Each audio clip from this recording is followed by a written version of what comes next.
Let's go. From Nintendo and Illumination. The Super Mario Brothers can take care of the kingdom. Comes a super-powered adventure. On April 1st. Pack our things. The galaxy gets even bigger. He knows that's my bike, right? Yes, sir. The Super Mario Galaxy movie. Rated PG. Only theaters April 1st. Get tickets now. What is Café Mocha? Café Mocha is experts, celebrities. What's up? This is Belle Biv DeVoe. Yours truly, Idris Elba. This is Fantasia. This is In Vogue. This is India Ari. So much more. All from a woman's perspective. What flavor are you, baby? This is Café Mocha. It's Café Mocha with Emmy Award-winning talk show host Lonnie Love, the hip-hop diva Yo-Yo, and I'm the producer Angelique. We're having conversations for the culture with DeVon Franklin. He's talking about his movie Ruth and Boaz and his very public divorce. I had my grandson for the summer in Myrtle Beach. Myrtle Beach? I know. Yes. Well, we've been there for 2 years now. I had such a great time being a grandma for the summer. Oh. I know. Guess what? It elevated my grandmaism. I'm serious. I felt like it was a deeper connection. Me and my grandson had conversations we never have when he's just at my house. I felt like it was a pause. I think, when we're in Los Angeles, I think he gets a lot of my rushness. He gets me rushing. Right. Stay in the room. Give me a minute. Let me handle this call. In Myrtle Beach, I'm more of Yolanda. And I saw it. I felt so, I'm like, oh my God, I'm really doing this grandma thing. I love it. Like it or not, huh? Love it. And people say you love your grandkids so much. I mean, but being a grandmother is such a responsibility because, like I said, taking that time to just listen to him talk. Normally, I have to say, give me a second. He wants me to. I learned about Minecraft. I mean, the different. I realized that there's chemistry involved in these games. These kids are smarter than you think they are. They know stuff you don't even, but I had the time to listen. So shout out to the grandparents who took on the responsibility to get their damn kids a break because it was great for me. Wow. How old is your little man? He just turned 6. Oh. Yeah, he said, Grandma, do you know what bedrock is? And I said, bedrock. And of course, I'm Googling while he's talking. I'm like, bedrock. Of course, I know what bedrock is. Pebbles, Bam, bam. Yeah, bam, bam. Pebbles. Flintstones. Right. He said, no. He said, it's the foundation. He said, if once you crack the bedrock, you fall into space. Wow. Like, how do you spell mom? Okay, let's get back to the basics. Okay, have you learned how to M-O-M? Right. Have you learned how to spell am? I need you to learn how to tie your shoes and spell am. You keep telling me about stuff I don't know nothing about bedrock. Can you spell am? Wow. That's amazing. I said, how do you spell I? He said, like I, like the letter I. And I said, how do you spell am? He said, like the letter am. Oh, okay, that's great. I just love it. I love people being grandmas and aunties. All right, Grandma. On the way, DeVon Franklin has several things going on, including a one-man show about surviving a Hollywood breakup and finding love again. It's Café Mocha with Lonnie Love, Yo-Yo, and Angelique on the line. He's a true multi-hyphenate. He's an award-winning producer, an actor, best-selling author, motivational speaker, and spiritual success coach. It's been a while since we'd have had him on, but he got plenty of stuff because that's why he ain't been on. It's DeVon Franklin. Hello, DeVon. Yo, what's going on? So glad to be back. It's been a minute. Yes. We got a lot to talk about, so let's get into it. First of all, congratulations, because you have 2 high-profile films that are on the horizon, and I'm really excited about this first one, Ruth and Boaz. And this is a actual collaboration with you and Tyler Perry. Tell me all about it. Yeah, I'm so excited about this movie. Ruth and Boaz is a story that is documented in scripture. And it really is kind of a classic, timeless love story that truly has endured the test of time. And I thought it was a good idea to do a modern version of it. It's never been done before. And it's definitely never been done with people of color. And I thought, like, wow, we need love right now. I don't remember the last, love story in the culture. And so I told, TP, I was like, man, I think this should be our first movie under our Netflix partnership. And he agreed. And so we went and, made a phenomenal film with Felicia Rashad and Soraya and Tyler Lepley and Babyface and so many other great talent. But this is a phenomenal film that I think anyone that is looking for hope, inspiration, and just a good time, this movie is going to be it for them. Well, for all our biblical scholars out there, Ruth was that widow and Boaz was, to me, Mr. Come and Save Me. And it gave so much inspiration. How far do you stray from the story, DeVon, or how do you stay on it? Here's the thing. With any adaptation, whether you're adapting scripture, whether you're adapting a book, whether you're adapting a comic book, you always got to look at what happens in the source material and use that as the basis for any creative license. I believe if you do that, then you will adapt it successfully. So that's what we did. I mean, there are certain elements of the story that, are definitely specific to our movie, but every choice that we made creatively went back to the scripture to say, okay, well, how did this happen? And how did Ruth meet Naomi? And how did Ruth meet Boaz? And how did they ultimately court? And so we use that as the foundation, but then we certainly have interpretation and creative license that we take to make the story work for a contemporary audience. Well, I think it's a good way to, especially with young people, to get them to actually see this type of story and it's based on scripture. I think it's just a genius way. Was that your intent? That's the reason why you're reimagining it for the younger folks? I mean, I would say that that's maybe a byproduct, but that wasn't the intent. The intent was like, wow, in the original story, there's just so many great characters. It's such a great love story. It's such a great journey, even when you look at the Naomi character in the movie. And it was those reasons that I was compelled to do this and put this movie together, because I believe that it still resonates today. I still believe that when you look at the journey of Ruth and her path to finding love, she didn't find love because she was looking for it. She actually made a commitment to be of service. And as a result of her commitment to be of service and basically, commit to a higher purpose, the reward for that was love. And so for me, I feel like, wow, it was still those ideas are so resonant. And then the byproduct is that, yes, to the point you're making, the movie will appeal, to a younger audience and basically introduce some of these stories from scripture that they may not even be aware of. So that's a great idea. But certainly the main idea was this is just a great, entertaining, uplifting love story. I love that. It's Café Mocha on the line. We're talking to DeVon Franklin. His new movie, Ruth and Boaz, which is a production partnership with Tyler Perry, premieres September 26th on Netflix. Tyler Perry don't partner with everybody. What makes you so special, DeVon? Well, DeVon Franklin don't partner with everybody either. Okay. All right. I love it. The beautiful thing about, me and TP, we've been friends for almost 20 years.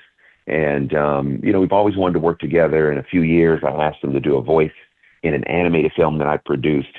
And he did, and it was great. And, we've always just been trying to figure it out. And a little while ago, I was in a conversation with Netflix, and he got wind of it, and he just called me. He was like, hey, man, let's do this together. And when he said that, I immediately said yes, because rarely do you see two Black men in entertainment, two Black men of faith are coming together to make movies that are fundamentally designed to uplift and empower people. And we have the same mission. We have the same goal. And so the partnership was easy to say yes to. And the cool thing about Tyler is that, he's such a great business person, creator, director, all the things.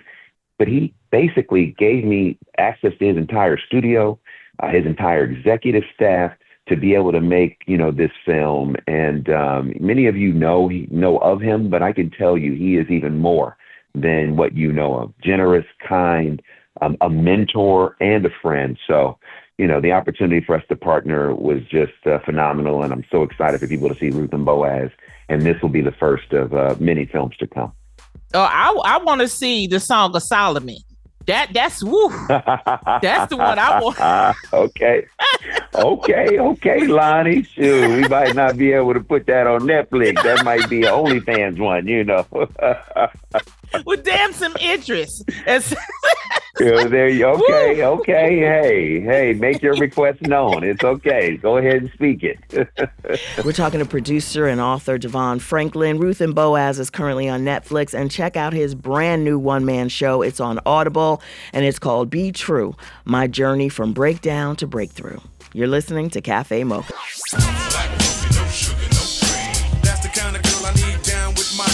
Standing in solidarity from a woman's perspective. It's Café Mocha. Café Mocha, having conversations for the culture with DeVon Franklin. Let's jump back in. Another project that I am excited about, and I need to talk to you about it. It's called Soul on Fire. It's a Sony Pictures classic. You are starring opposite William H. Macy, who I love, and John Corbett. Tell us about this movie. Yeah, I'm so honored to be in this film. It's a beautiful, powerful, inspirational story called Soul on Fire. And it basically tells the story of a man, a true story. It tells the story of a man, John O'Leary, who's one of the nation's top motivational speakers. But the thing that makes him unique is that when he was 9 years old, he had an accident where he was burned over almost 100% of his body. And he had a less than a 1% chance of survival. And the hospital that he was at in St. Louis, the doctors and nurses tended to him. And so I played the nurse that rehabilitated him, that got him up, that made him walk, that changed his bandages, that told him, it's okay, you're going to be in pain, but you got to work through the pain, because if you don't, you're never going to walk again. And then he ultimately goes on to not only walk again, but becoming, this motivational speaker, and uses the scars that the fire produced to be able to help others heal their scars as well. So it's a very powerful, beautiful story. And I'm honored to share the screen with William H. Macy and John Corbett. And this movie will be in theaters October 10th all around the country. And I'm excited for people to see this film. I cannot wait. It's Café Mocha on the line. DeVon Franklin talking about his new projects. And he's got something happening personally too. I open up People magazine and I see this beautiful picture of you and your beautiful bride, Maria Castillo, and it's a wedding. And I'm like, wait a minute, where was my invite? I wanted some Lonnie, chicken. you didn't get your invite? Oh, man. The post office, it failed us again. Lord have mercy. It's still there. But first of all, congratulations on a beautiful, beautiful ceremony, and being able to revive and find love again. Let's talk about this ceremony, because you had everybody there. Kelly Rowland was there. My old castmate, Adrian, is. I'm like, I know some of these people. Yeah. It was amazing. I mean, honestly, I'm just so grateful and just thankful to God to be able to have found love again and to be married again. And it's just like a dream come true. Not everyone gets a second chance. So I don't take it lightly. I don't take it for granted. Maria's amazing. She's an amazing partner. I'm just so grateful we get a chance to do life together. And the ceremony was just beyond anything that we could have planned or hoped for. It was a day that was filled with love and the presence of God, and everyone that was there, felt that. That was one of the things they had told us since the wedding. And, just so honored to be able to start this new chapter together. And the other irony is that as I was, developing Ruth and Boaz and making that film, Maria and I met, and our love story was developing as I developed that love story. So that's also pretty cool. and to be able to get married, and then that movie comes out about the same time. It's just amazing how God works all this stuff out. DeVon, since you are a man and a lot of our listeners are majority female, can you just express as a man, being able to start again and how that process was for you? Yeah, so as a man, part of the process to start again, started with me, looking in the mirror and making a decision to evaluate the areas that I needed to grow and to take ownership of that. It's very easy, when you either come out of a breakup or you come out of a divorce to point the finger, but that doesn't usually produce any sort of healing. So for me, it was like, okay, let me see what was my role in this and how do I begin to work on myself? And part of the working on myself was to not allow the excuse of the heartbreak to cause me to close my heart. Because I didn't want to be a guy out here with a closed heart that's just being transactional, and then at the end of the day inflicting damage, to women that I'm coming in contact with. It's like, no, I don't want to be that. So I need to open up my heart, keep it open, do my work, stay in therapy, stay in life coaching, read, journal, process what has happened, and give myself the space and grace to grow, so that as I keep my heart open and my heart heals, I have more love to give and I have more love to receive. So I think anyone going through a breakup, male or female, I think it's okay for you to feel how you feel, be angry. That's okay. That's a natural emotion. But then figure out what work you can do, because the work that you can't do is change the person you're no longer with, or keep explaining why they didn't do what they didn't do. That's not going to produce anything positive in your life except continuing to aggravate the wound. But what will produce something positive is to look in the mirror, do your work, stay open. Don't let your heart close. Even if you cry, even if you're in pain, stay open, because that's when the miracles can happen. I think that is the best advice. And especially, when it's a public, and I just want to say, you were always been the same, DeVon. Like, you have not changed. Thank you, Lonnie. Do you attribute that to your faith? Like, because, I feel at times my faith is tested and, I have to look the other way. But I mean, as a man, especially when you're going through like a public breakup and, people are giving their opinions, how do you manage to keep the noise out of your life? Well, I think, one of the practical ways was just like resisting the temptation to feel the need to defend. Right. Yeah. Meaning like, you see the comments, at times, and there is a natural tendency to want to explain and to defend. But most of the times when people are commenting that way, they're not really interested in the truth anyway. So, and then the more you start to defend, then you become defensive, and then that puts you in a place where then everything can aggravate you. So for me, I had to realize, like, at the end of the day, God knows my heart, God knows what happened, and he's the only one I answer to. And so it's okay. There are some people that are not going to rock with this chapter of my life. That's okay. There's some people that will always hold this against me. That's okay. But I got to look in the mirror and I don't hold it against me.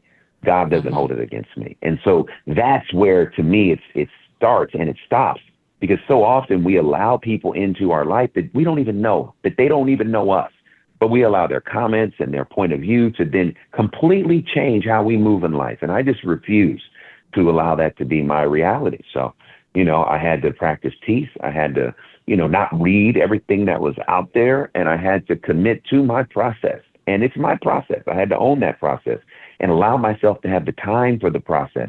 And those that want to understand, then they will. And that those that don't, God bless them too. But at the end of the day, was not my position then or even today to try to defend. I did, do this one-man show called Be True, which will be an audiobook on Audible, which comes out in January. And that's the only time that you will actually hear me, not even a defense, but walking through what led to my divorce and where I was and how I was able to rebuild my life. And I really dramatized, the scenes of my life. And it was very cathartic for me to have that opportunity. But I don't think that would have been as successful if leading up to it, I had been defensive, if I felt self-conscious, if I felt insecure about people's opinions. I had to go on my journey. And then when I was ready, I was able to talk about it in this way. And DeVon's one-man performance, Be True, it will debut January 29th, 2026, I believe, on Audible. So we're going to look forward to that. Yep. I mean, this is the thing. Absolutely. Is it the work that it kind of helps you to keep busy? But it's amazing how you're on Divorced Sisters, and then, you're dealing certain projects. I mean, how are you balancing the work and not letting your real life get in with the work, get in the way? Yeah, it's a great question, Lonnie, and I don't think I have a great answer for it. I just do what's in front of me and try to do it well and try to manage everything and do it, with, as much grace as I can muster and as much excellence as I have. And then the part, though, that has really helped me tremendously is not, like, a lot of times, people say get to know yourself, which is true. But sometimes we don't know all that there is to know about ourselves. Come on. So sometimes when we think we're one thing, that blocks us from a new thing being able to take root and grow in our life. So for me, I got out of the habit of thinking that I actually know who I am and what I can do. I know what I know to date, but there's more to know. So then let me remain curious creatively and professionally. So that allows me to be open to do a one-man show. That allows me to be open to act in Divorced Sisters. That allows me to be open to produce Ruth and Boaz. Because I'm open. Because at any given moment, I have a lot of skills. I have a lot of talents. And I am blessed with opportunities to express and explore those talents in a way where even I am surprised. Like, oh, I didn't know I could do that. I didn't know I had that ability. So I would just encourage anyone listening, stay curious about yourself and about your abilities. And don't be so rigid in your identity that you block the new thing that may be trying to grow in your life. Well, I want to know with your skills, when you going to make me an auntie? When is that going to happen? You know what, Lonnie? No, for real. No. I'm dead serious. In the movie that I'm getting ready to cast, we need to get you in to read, because there is literally a perfect part that I would love to see you read for. And I'm not just saying that. I mean, I'm being very honest. So I'll make sure we double back with your team. We start casting in about in a couple. Matter of fact, we start casting in a week. So listen, you go. I'm gonna make sure you get in on this, because there's a fantastic role. There's actually two of them, but one in particular I think you would really gravitate toward. I appreciate that. Now answer my question. I wanted to say, is there a prayer or practice you turn to when you're stuck on a big decision? Oh, yes. I turn to prayer, and I turn to getting quiet. I really just try to get quiet. I try to listen, and I try to then feel, and then make the best decision I can with the information and feeling that I have. But normally it's really about getting still, and tuning out the noise and tapping into how I'm feeling and using that as a guide. She got that Teddy Riley Wi-Fi over there, so that's what sucky over here. I love it. Listen, the conversation is so good between you two. I'm really enjoying the conversation. I just love to hear the strength, the passion, and I'm so happy for you. We've all been rooting for you, and wanting to ask you, dig into your personal life a little bit. Well, one day I'm gonna be an auntie, right. So it's gonna happen. So, but this is the thing. Oh, you mean like an auntie in real life? Oh, snap. Yeah. Oh, yeah. Okay, I'm sorry, I missed that. Okay, soon enough. It's gonna happen, and soon enough. Soon, that very day soon. Is coming. I promise you that. I love that. This weekend, you guys, you can catch DeVon Franklin's new movie that he produced along with Tyler Perry, Ruth and Boaz, is on Netflix. September 26th is this weekend. Check it out on Netflix. Also in theaters, October 10th, Soul on Fire. It stars DeVon Franklin along with William H. Macy and John Corbett. And as always, he does not disappoint with the conversation and with the faith. Keep us in your prayers, DeVon. You can tell we both need it, me and Yo-Yo. I got you. Okay. I got you. No problem. Thank you for checking in with Café Mocha, and good luck with the movie this weekend. All right. Thanks so much for having me. God bless. Take care. DeVon Franklin's new one-man show is called Be True, My Journey from Breakdown to Breakthrough. It's on Audible, inside your Amazon account. This is Café Mocha. We're at Café Mocha Radio. Socially savvy on Facebook, Instagram, and Twitter. Serving up more Café Mocha on the way. UNITY, UNITY, that's a unity.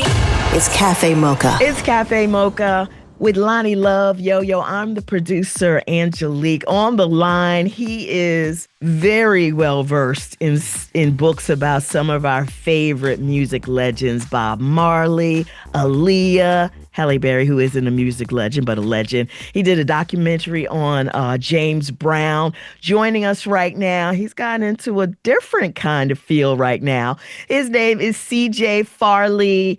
Hi, CJ. What's up? Hey, thanks for having me. I appreciate it. Look forward to talking to you. Well, CJ, he has this new novel out called Who Knows You by Heart, and it deals with a big tech, audio entertainment, and AI. We could not wait to talk to you, CJ. What is happening with AI? Tell us about the book and tell us how the book came to be. Well, one reason why I wrote Who Knows You by Heart is because of my background in big tech and my background in music. I used to be the music critic for Time magazine. I wrote a bunch of books on music, and we're seeing right now the way AI is trying to take over music. There are all these AI-generated artists. They're winding up on the charts. There's one that's number one on a country music chart on Billboard right now, and that's worrying a lot of human musicians because they're like, I'm trying to make a living here, and now I got to compete against AI-generated content product. And that's tough for people wanting to keep their jobs, wanting to keep their love of music going. So that's one reason why I wrote this book. I'm sorry. I just need to pause for a second. So you are saying there's an AI-generated country song on the Billboard chart right now? Is that legal? There is. It is legal. It shouldn't be. I think because Billboard has charts for everything. They got charts for Americana music. They got charts for electronica. They got charts for everything. They should have a separate chart for AI-generated content. There's no way, I think, that an actual human flesh and blood musician that has a 401k that went to a music school, went to Berklee's College of Music, has to compete against a robot. Basically, it's going to end up like, remember that story about John Henry, the steel driving man that we all read about in high school or junior high school. He's trying to make a railway, and he's competing against a steel driving machine, and he wins. But he has a heart attack or something on the way and the way to winning. That's going to happen to all these musicians. They're all going to turn into John Henry, the steel driving man. So I wrote this book because it takes you inside of big tech, what it's really like, what goes on behind the scenes, and something we all need to know about because we're the ones being locked out. People of color are not represented well in big tech. We're not the ones who are making these algorithms and writing these algorithms. We're not the ones who are sitting in the C-suite for the most part. And we need to change that by thinking hard about it, getting these jobs, doing our own startups so we can control what's going on with AI in the future before it starts to control us. Listen, I came from hip hop, and we used to use samples for our tracks, and the original artists that we use, we had to pay them. Now AI, who's not a real person, and there's no compensation, for the artist that they're mimicking the image off of, do you think that will change? Well, you're exactly right. I use that example all the time, that basically the way AI is trained, it's not a miracle. What it does is it's trained on past performances by human beings. Their songs, their singing, their songwriting skills, their writing. I myself have found some of my past books in some of the training data that AI is trained on. But they've convinced us that it's okay, that rappers have to pay for things when they sample things. These computer programs and the big tech firms behind them have convinced us it's okay because they're sampling such a small bit of what humans have done and mixing together so much that maybe they don't have to pay, and maybe we'll never find out, and it's a black box, and you can't find out what actually went into the stew.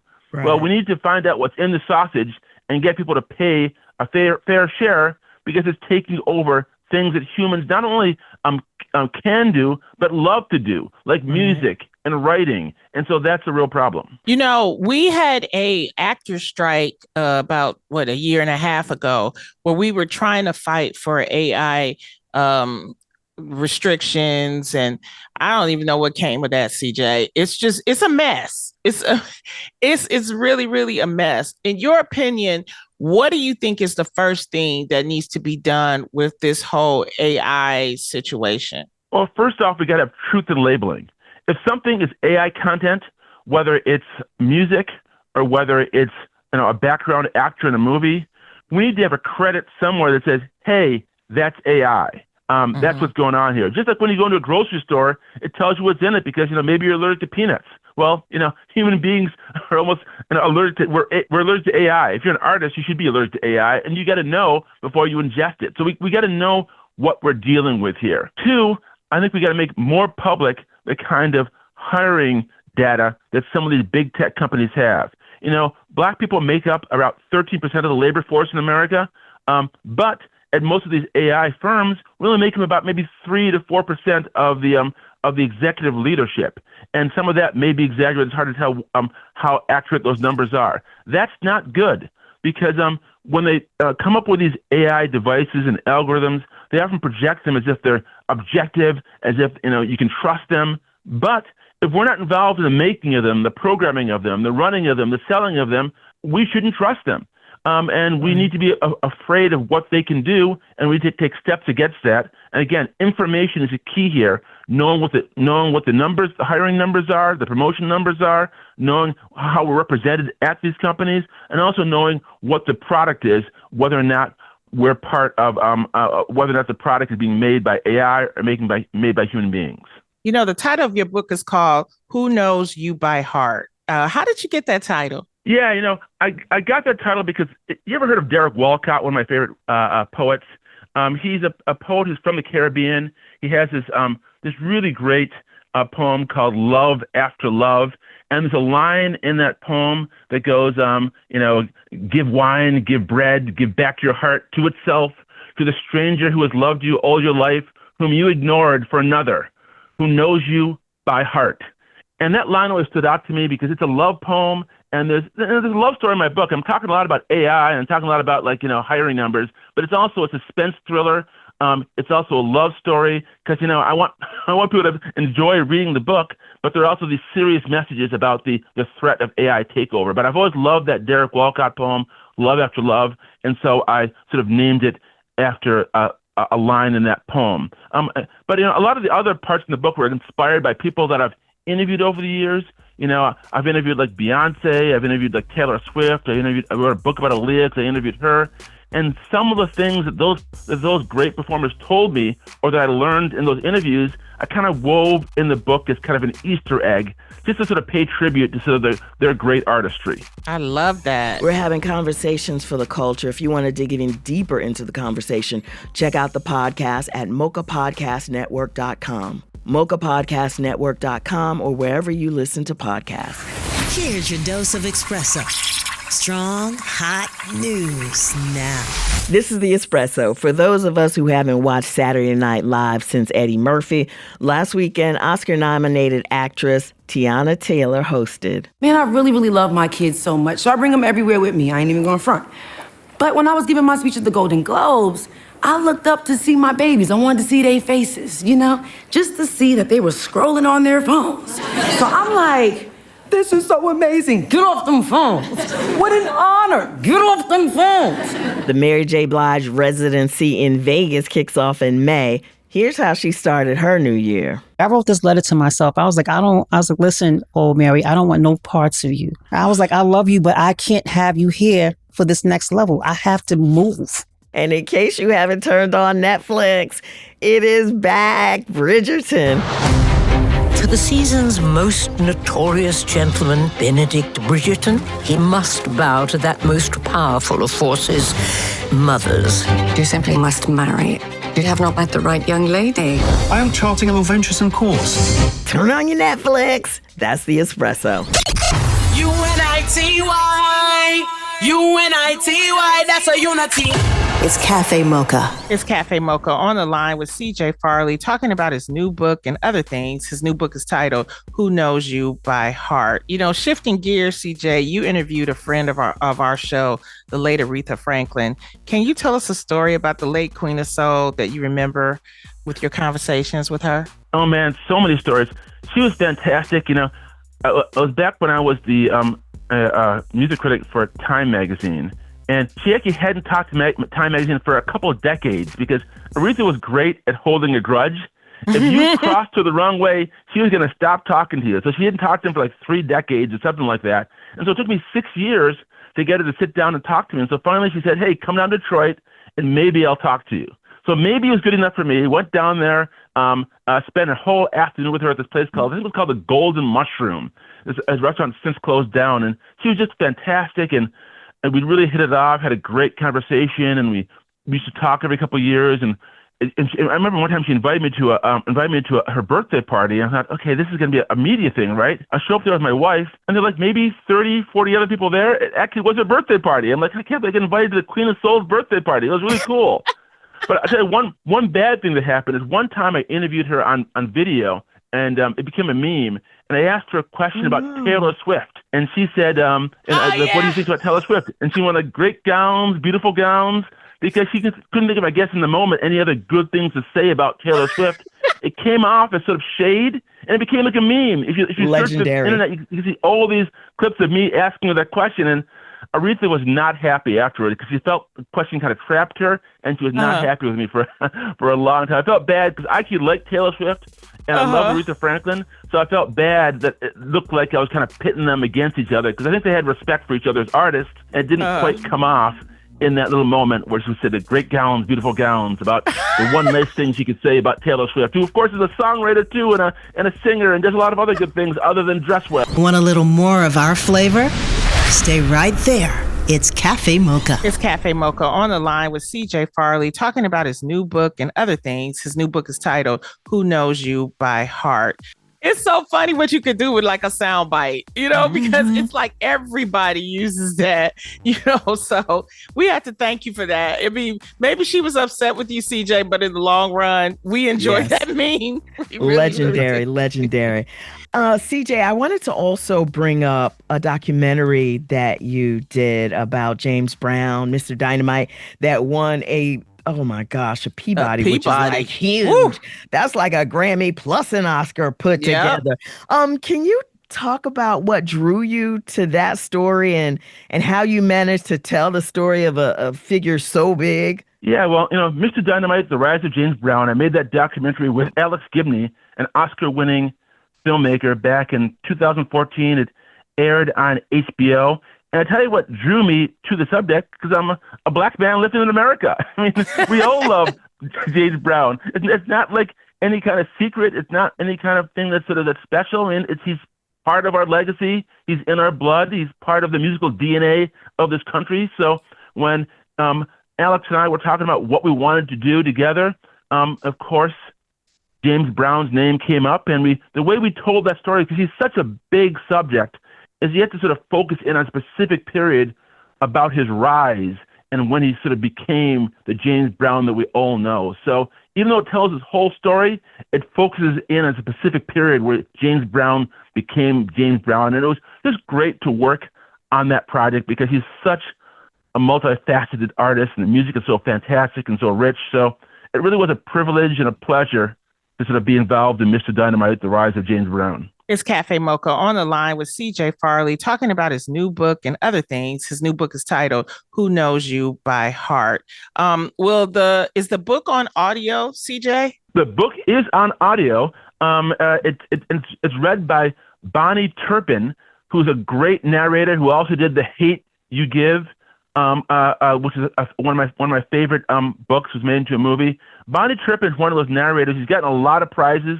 You recognize her voice. She does great accents. She really gets the passion and the purpose of narration. I actually think that she makes the book even better listening to her voice read the book. So if you want to check out my book, Who Knows You by Heart, I really recommend you also check out the audiobook, because I think she really brings it alive in a way that really is really special. I remember when I first heard her read the book, I ended up listening to the whole book again a couple of times just because I just wanted to hear her voice perform those words, and she found little nuances and ways of saying things that went beyond what I'd written. So Bonnie Turpin, fantastic. She's done a lot of great things. Check her out, reading Who Knows You by Heart. Okay. Well, we are so excited to have you on and talk about your book, Who Knows You by Heart. It's being called an era-defining book by the New York Times, and it's available right now. CJ, thank you so much for taking time to talk to us on Café Mocha. Hey, thank you. Appreciate it. Have a great day. You too. That's the show. If you're in Dallas, so is Lonnie Love. She's at the Punchline. And if you prefer your entertainment served up to you on your couch, a new season of Downright Delicious with Yo-Yo just kicked off on Aspire TV. Until next time, you can find us on all platforms at Café Mocha Radio. Café Mocha is a production of Miles Ahead Broadcasting in partnership with Super Radio. Executive producer Sheila Eldridge. For comments, booking, or more information, visit cafemocharadio.com.